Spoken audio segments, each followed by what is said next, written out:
बड़ी साफ स्थिति है। अजय राय जी चुनाव लड़े उनके खिलाफ, 2 राउंड में जीते भी। मैं खुद मौजूद था मंच पर जिस वक्त राहुल जी ने ये कहा है। तो उनका आकलन ये था कि अगर अजय जी उनको 1.5 लाख पे रोक लेते हैं और 2 राउंड में हरा लेते हैं, तो अगर प्रियंका जी लड़ी होती तो निसंदेह 2-3 लाख से जीतती।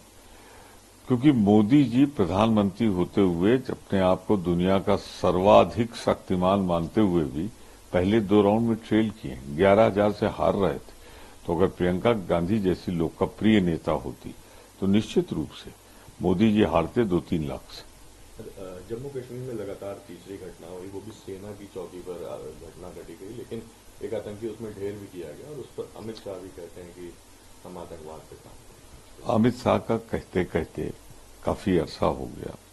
जब 370 उन्होंने समाप्त किया था तो ये साफ कहा था कि आतंकवाद खत्म हो जाएगा। मोदी जी ने कहा था नोटबंदी जब की थी आतंकवाद समाप्त हो जाएगा।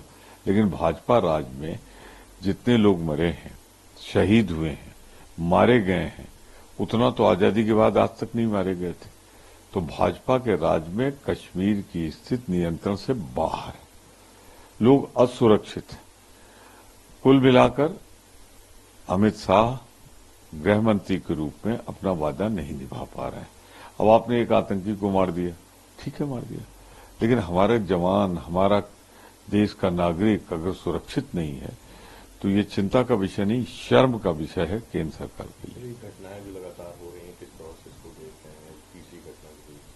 मैं कहता रहा हूं ना, आतंकवाद का मुकाबला करने में भारतीय जनता पार्टी के अंदर न दृढ़ इच्छा शक्ति है, जवानी, हवाई, भाषणबाजी, इसके अलावा कुछ नहीं। हाल ही में अपनी एक जनसभा में मोहन भागवत ने सलाह देते हुए भाजपा को कहा कि उन्हें संघर्षग्रस्त राज्य को प्राथमिकता देनी चाहिए। इसमें विपक्षी नेताओं ने कहा कि सलाह माननी चाहिए। देखिए, मोदी जी के साथ एक बड़ी समस्या है, वो हम ब्रह्मास्त्र, वो अपने सामने दुनिया में किसी को नहीं समझते, अपने मंत्रियों को भी बौना समझते हैं, उनकी राय पे भी काम नहीं करते। अगर एक आध मंत्री छोड़ दो तो विपक्ष जब उनसे बात करता है, इशारा किया है भागवत जी ने मणिपुर के बारे में।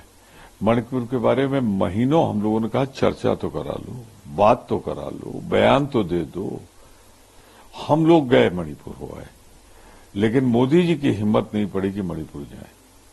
उनका अहंकार रोक देता है। भारत का प्रधानमंत्री सीमाग्रस्त राज्य, सीमा पर है, बहुत ही संवेदनशील इलाका है, और वहां जाने को नहीं तैयार है, बात करने को नहीं तैयार है, संसद में चर्चा को नहीं तैयार है, और हालात दिन ब दिन बिगड़ते जा रहे हैं। तो भागवत जी ने ठीक कहा है कि विपक्ष की राय माननी चाहिए, और 1 साल से ज्यादा हो गया मणिपुर में हिंसा हो रही है, वो एक गंभीर विषय। अच्छा, एनडीए आंध्रा में और ओडिशा में एक बड़े शपथ समारोह की जो है तैयारी कर रहा है, जिसमें मोदी जी भी शामिल होने की बातें कही जा रही हैं।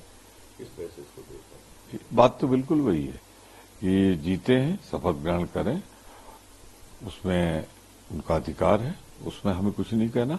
लेकिन इतना जरूर कहना है कि सिर्फ सरकार न बनाए, आंध्रा का पैकेज दें जो बहुत दिनों से ओवर ड्यू है, उड़ीसा पिछड़ा राज्य है उसके लिए काम करें, वहां के लिए एक स्पेशल पैकेज हो। अच्छा, एक आखिरी सवाल, आरएसएस की एक पत्रिका है, उसमें छपा है कि भाजपा के नेताओं को वास्तविकता दिख गई इन चुनावों में, जो 400 का नारा दे रहे थे। उसको अगर दूसरी हिंदी में कहें, वास्तविकता नहीं दिख गई, हैसियत पे आ गई है भाजपा।